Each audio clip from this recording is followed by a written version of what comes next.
So here's something you don't see every day. It's something that I've been working on in secret, I guess, for a couple of years. It is a Hickman action model. It's the only one that I know of or aware of that's in private hands. It's a full-scale model. It does have a soundboard, has a couple of ribs underneath. It's got a couple of notes, one of which has got the variable touch compensation system on it, one that does not. So it does play like a real piano. This happens to be note D6 or comparable to a D6 on the piano. And I think what I'd like to really emphasize or show here is the variable touch compensation system. And you can kind of see that right here where the flat spring, which goes into this hollowed out tube on the interior here. And that's what allows the adjustable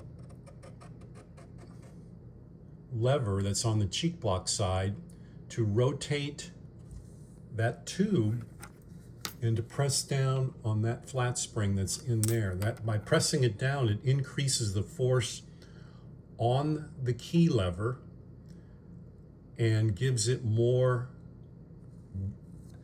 force is required than to depress the key. So how much force are we talking about? Well, if I put it all the way in the forward position, then that lessens the pressure. And on the non-touch weighted key, which is the back one, if we put 24 grams, 24, you heard it right, 24 grams, it completely depresses this key.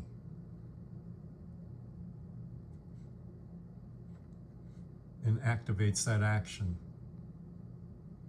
Pretty amazing, pretty light actually. And there's no lead weights in any of these keys. So if we remove that,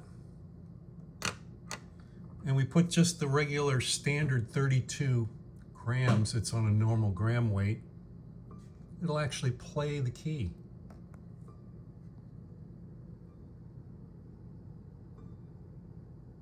I mean,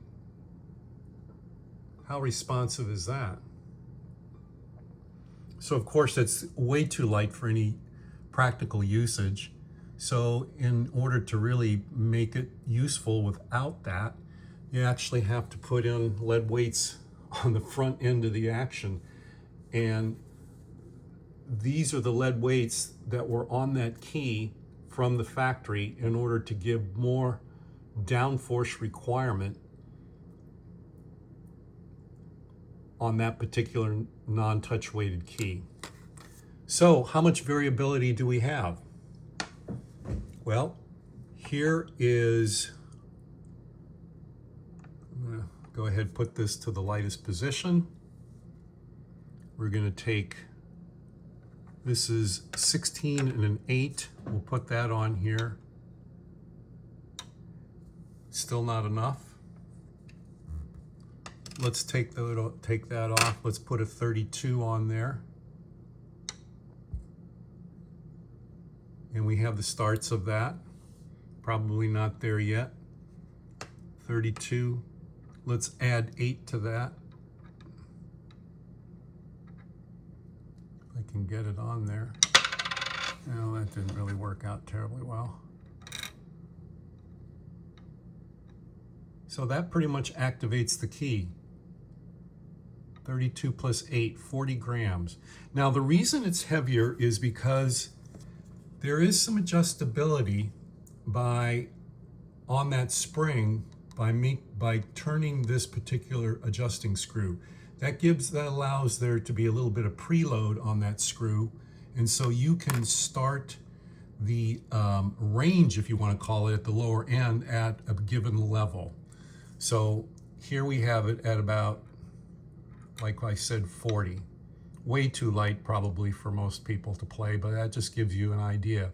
So how far up does it go then in that range? Well, okay, so here is, We'll take that off. Here is a total of 24. This is, and I'm putting a 50 on top, so this is 74. 74 is still too light. You would have to take that up another, let's take it up another 6. Let's take it up to 80 grams.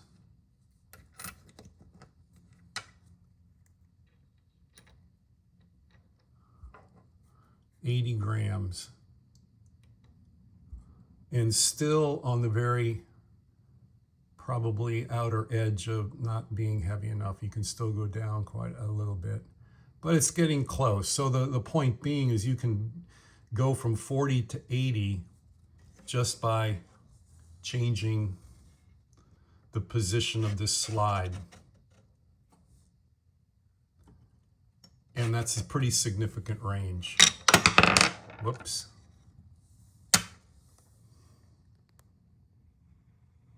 And there you have it.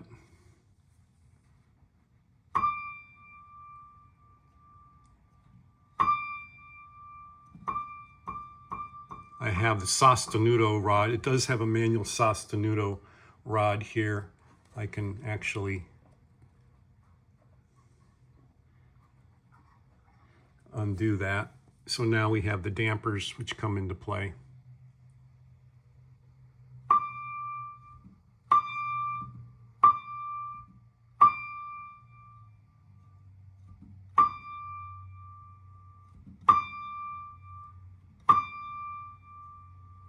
And the repetition spring is regulated, so you let off the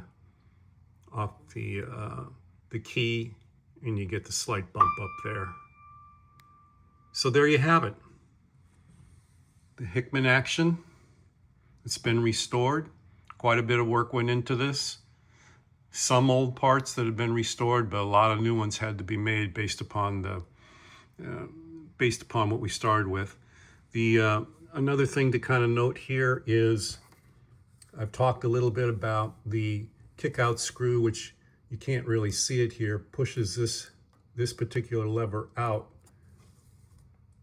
the upper leg.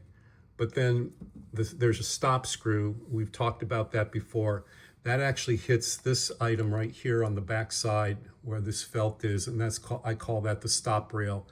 In a regular size piano, this would run the full length in between the brackets, and each key would have a stop screw which would hit this stop rail. It's individually adjusted for each particular note, as same as the kick-out screw, and as same as the, I guess I'll call it the this tensioning of the spring. For you can make it adjustable for each note. So if you wanted to vary, for example, the weight of the keys from the bass at maybe 4 grams heavier than the weight of the keys at the treble end, you can do that by getting that difference, through those adjusting screws on each individual note. And then as you regulate the, that particular range, you can make it heavier so that 4 gram weight would go up, say from 48 to 52. You could change it from 50 to 54. You could change it from 54 to 58, or you could lower it. You could go from 46 to 50. So you can maintain that 4 gram adjustable weight. I hope you find this informative, and I want to thank you for watching.